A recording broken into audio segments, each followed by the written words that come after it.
बिस्मिल्लाहिर्रहमानिर्रहीम। मैं हूं शाहिद अफरीदी और आप मेरा चैनल देख रहे हैं पावर टॉक्स। हम सब के लिए सच्चाई का तस्वर इतना मुख्तलिफ क्यों होता है? क्यों इत्तेफाक नहीं करते? क्या ये एक मल्टी डायमेंशनल है? इस तस्वर पे कंसेंसस क्यों नहीं हो पाता? क्या ये मल्टी फेसेटेड है? आइए जानने की कोशिश करते हैं। अच्छा, इस बात को हम रूमी की एक पैराबल से शुरू करते हैं, जिसमें वो ज़िक्र करता है कि कुछ लोगों ने हाथी को पहली बार देखा और वो भी अंधेरे में देखा। तो उसकी बॉडी स्ट्रक्चर को टच करने के बाद उन्होंने अपनी अकल की रोशनी में उस तजर्बे की मदद से कुछ नताइज अख़ज़ करने की कोशिश की। तो जब वो वापस आए मुख्तलिफ़ किस्म के मुशाहिदात के साथ, जिस शख्स ने हाथी के ट्रंक को यानी सूंड को टच किया, उसके ख़्याल में वो एक बड़े अजदहे की तरह था। जिसने उसके टस्क को, दाँतों को टच किया, उसकी नज़र में वो एक नेज़े की तरफ था और उसने कहा पहले वाले को कि तुम गलत बात कर रहे हो। अब तीसरा जो था जिसने हाथी के कानों को टच किया, उसके ख़्याल में ये एक बड़े पंखे की तरह था, जिसमें से हवा थी। तो उसने कहा तुम सब गलत बात कर रहे हो, ये मैं सही कह रहा हूँ। अब जो चौथा शख्स था, उसने हाथी की साइड बॉडी को टच किया, उसके ख़्याल के मुताबिक ये एक दीवार थी। उसने सबको रिफ्यूट किया, सबके साथ बहस करने लगा कि तुम सब झूठ बोल रहे हो। जो पाँचवाँ शख्स था, उसने हाथी के पाँव को टच किया, तो उसको ये ऐसा लगा जैसे कि ये एक ट्री ट्रंक है। अब ये सब अपने मुशाहिदात के साथ अंधेरे से वापस आते हैं और आपस में एक बहस व तकरार और एक एडमेंट हो जाते हैं अपनी सोच पे, एक रिजिडिटी जो उनके थॉट में होती है, and they fail to develop that consensus. ठीक, यहाँ पे रूमी की जो एक सोच है वो कहता है कि ये this is only the divine knowledge and revelations which can transcend the partial knowledge of humans, and only that can provide that in depth light to the human intellectual capacities. देखिए, इमेजिनेशंस की बात है ना ये। अपने limited knowledge के मुताबिक जिस शख्स की जो इमेजिनेशन है, उसके मुताबिक वो नताइज अखज़ करने की कोशिश करता है। इमेजिनेशंस का मतलब ये नहीं है कि जिस तरह के कि what are things, imagination is how things are ये गॉटन इनटू सम शेप। देखिए, डेविड ह्यूम और इमैनुअल कैंट इमेजिनेशन के बारे में समझते हैं कि imagination is situated between reality and understanding. And Immanuel Kant further in 1780 he opines कि इमेजिनेशन ऐसे नहीं है जिस तरह दुनिया है ना, दुनिया को देखने के लिए वैसे नहीं है जिस तरह दुनिया है। ये हम अपने इंस्ट्रूमेंट की मदद से जिस तरह दुनिया को देखते हैं, वो दुनिया वैसे है। अब इस पर्टिकुलर पैराबल में जो रूमी की है, उसमें इंस्ट्रूमेंट तो जो उन्होंने यूज़ किए वो फिज़िकल सेंसेस थी, ठीक है? लेकिन विजुअल क्यूज़ नहीं थे। अंधेरे में उन्होंने ऑब्ज़र्व किया हाथी को। तो उन्होंने अपने लिमिटेड सेंसेस को मोबिलाइज़ किया in order to know the greater truth. अच्छा, ये ऑब्जेक्टिव जिस तरह इमैनुअल कैंट की बात है, उसकी रोशनी में ऑब्जेक्टिव इंस्ट्रूमेंट्स भी हो सकते हैं, सब्जेक्टिव इंस्ट्रूमेंट्स भी होते हैं। ऑब्जेक्टिव इंस्ट्रूमेंट जिस तरह टेलीस्कोप है, जो नॉलेज हमें टेलीस्कोप की नज़र से हमें नज़र आएगा, they probably would tend to believe in that. तो इसी तरीके से हम आगे बढ़ते हुए एक और मिसाल भी ले सकते हैं। देखिए, ये ऐसा है जैसे कि हम बंद आँखों से फ़िल्म देख रहे हों। अब फ़िल्म में हमें धमाकों की आवाज़ भी आएगी और भी गुड़गुड़ होगा और बहुत सारी उसमें चीज़ें होंगी, ठीक है? हम इवन पॉपकॉर्न्स को जब सुनेंगे कि वो खा रहा है, we through the aid of our imagination we can really get to know how the popcorn smells, ठीक है? लेकिन हम एक बात को समझने से कासिर रहेंगे, ख़ास तौर से कि इनके एक्सप्रेशंस क्या थे और किस तरीके से वो बात जो करना चाह रहे थे। और फिर इसके अलावा और भी बहुत सारी चीज़ें, फॉर इंस्टेंस हीरो ने हेलीकॉप्टर से छलांग क्यों लगाई? हम समझने से कासिर रहेंगे। तो ये एक्चुअली ऐसा है कि जैसे navigating through the world of echoes and shadows and not knowing or able to draw the broader picture of how things are actually in the sense. इसको मैं एक और तरीके से भी देख सकते हैं। इस तरह से एक बफे का खाना है, उसमें अगर आपने सिर्फ रोटी खाई, सिर्फ ब्रेड खाई, तो आपको वो जो एक मुकम्मल एक होलिस्टिक मील का तासुर मज़ा भी नहीं ले पाएँगे। आप ऐसे अधूरे से रह जाएँगे। ऑन द कॉन्ट्ररी दूसरी तरफ अगर आप सिर्फ फॉर इंस्टेंस मीठा खाएँ, डेज़र्ट्स खाएँ, तो वो बज़ाहिर तो बड़ी लज़ीज़ होगी, लेकिन आपको शुगर क्रैश भी हो सकता है। आपको उसके बड़े नुकसानात हो सकते हैं, बीमार हो सकते हैं और उससे सिमिलरली आप उसको खाने का मज़ा भी नहीं पा सकेंगे। ऐसे ही है लिमिटेड नॉलेज। लिमिटेड नॉलेज की प्रॉब्लम्स ऐसे ही हैं। तो इसी तरीके से अगर हम आगे इस मसले को समझने की कोशिश करें, तो मैं आपको एक और मिसाल लेता हूँ। एक दफ़ा एक देहात में एक पेंटर था, जिस तरीके से गाँव में بعض اوقات یہ ٹرکوں پہ اور بسوں پہ پینٹنگ ہوتی ہے. اس طریقے سے ایک پینٹر تھا، اس کا نام فار انسٹنس شیدا تھا. اب شیدے نے کہا کہ میں ایک پینٹنگ بناتا ہوں اپنے خوبصورت گاؤں کی، اس طریقے سے ایک دیوار پہ یہ پینٹنگ سب کو دیکھیں اور انجوائے کریں، تاکہ میں اس کی جو گاؤں کی سول ہے اس کو کیپچر کر سکوں.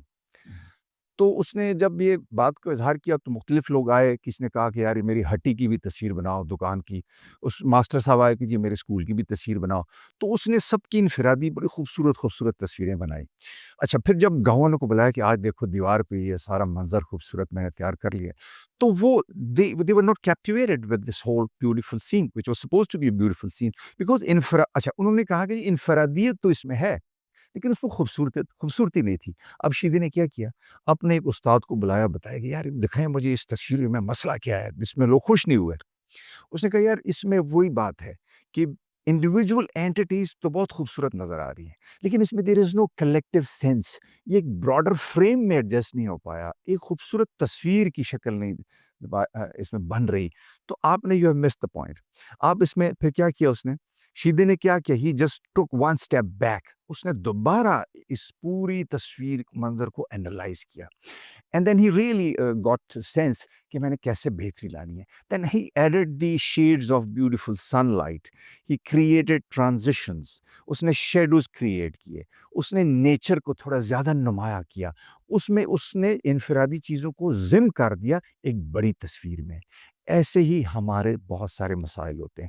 اگر ہم اسی ریپلیکیٹ کریں ایگزامپل کو اپنے خوبصورت وطن پاکستان پہ، تو ہمیں پتہ چلتا ہے کہ ہمارے ہاں بھی بہت ساری خوبصورت اینٹیز ہیں، خوبصورت شکلیں بنی ہوئی ہیں، لیکن ایک براڈر فریم میں وہ ایڈجسٹ نہیں ہو پاتی، وہ ضم نہیں ہو پاتی. ہمارے اتنے خوبصورت صوبے ہیں، مختلف علاقوں کے لوگ ہیں، لیکن ایسا کوئی بڑا قائد نہیں پیدا ہوتا یا بنتا نہیں یا آنے نہیں دیا جاتا کہ وہ اس پورے تصویر کو انٹیگریٹ کرے، ایک خوبصورت منظر کشی ہو اور سب کو اکٹھا کرے. دیکھیے، ہم نالج کو بھی جس طریقے سے بھی ہم امیجن کرنا چاہیں ہم کر سکتے ہیں. اس بڑی خوبصورت تصویر کو امیجن کرنے کے لیے بھی ہمیں ضرورت ہے کہ ہم وہ چیزیں کریں جس سے کنسنسس ڈیولپ ہو. اب دیکھیے ہماری تاریخ پہ اگر آپ نظر دوڑائیں، یہ ہمارے مختلف قسم کے جو ٹریڈیشنل اسکالرز ہیں یا جو لبرل اسکالرز ہیں، ان میں 8ویں صدی سے ایک جھگڑا شروع ہے. ٹھیک ہے، ایکسٹریم پولرائز پوزیشن ہے دوسرے کی، اور آج تک وہ مسائل حل نہیں ہو پائے. ریڈیکل ویوز ہیں، they are unable to generate their consensus in their whole world view. ٹھیک ہے، تو ہم اس کو اس طرح بھی دیکھ سکتے ہیں کہ بڑی تصویر یا لمیٹڈ نالج کو گرو کرنے کے لیے ہمیں کنسنسس بلڈ کرنے کی ضرورت ہے.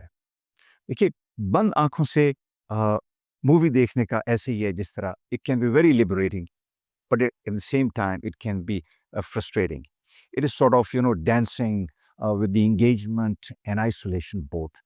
تو آپ ایسے کریں کہ 3D کا لینز لگائیں تاکہ آپ کے ویژول کلیئر ہوں، یا ہر وہ تدبیر کریں جس سے آپ کی زندگی میں ویژول زیادہ کلیئر ہوں and you are able to see a concise picture of what you want, so you can develop your knowledge according to that. دیکھیے، آپ نے جب تک امتزاج نہ بنایا ہماری مادی زندگی کا اور ہماری روحانی زندگی کا، تو تب تک بہترین منظر کشی نہیں ہو سکتی. یا ہمارے زندگی میں ایک نالج جو ہے نا، وی کی not sort of trade and develop that holistic knowledge. ہماری ایک براڈر کمپریہنسو انڈرسٹینڈنگ تبھی ہو سکتی ہے جب ہم وی embrace the diversity of opinions and we are able to accommodate multiple viewpoints. یہ multiplicity of perspectives یہی ہمیں ایکچولی allow کرتی ہے گرو کرنے کے لیے. And this is one of the reason ہمارے ہاں دیکھیے فرقہ واریت ہے، اور یہ جس طرح ہم نے بات کی لبرلز اینڈ ریڈیکلز یا جو ٹریڈیشنل اسکالرز ہیں، ان کی inexhaustible جو ہے the differences for the last thousands of years. تو یہ سب ممکن تب ہوگا جب ایک براڈر پکچر ہوگی، اور یہ ہماری جو پرسیپشن ہے ایکچولی یہ ہمیں الاؤ کرتی ہے ڈیفائن کرنے میں ریالٹی کو. اور ریالٹی ہم اپنے جو ہے نا ایک لمیٹڈ ایکسپیرینس کی بنا پہ کرتے ہیں. ٹھیک ہے، جس کی وجہ سے متضاد تشریحات ہوتی ہیں. تو یاد رکھنے کی ضرورت یہ ہے کہ ہم نے اپنا بھی اگر ہمارا لمیٹڈ ایکسپیرینس ہے تو ہمارے جو کنکلوژن ہے we should be skeptical about those conclusions. اور ہم نے دوسرے کسی شخص کی مشورے کو بھی बड़ा केयरफुली ऑब्जर्व करना है और एकमोडेट करना है जिसके पास लिमिटेड एक्सपीरियंस हो, बिकॉज वो खुद हो सकता है एक सतही इल्म रखने वाला है और आपको भी डिट्रैक्ट करे।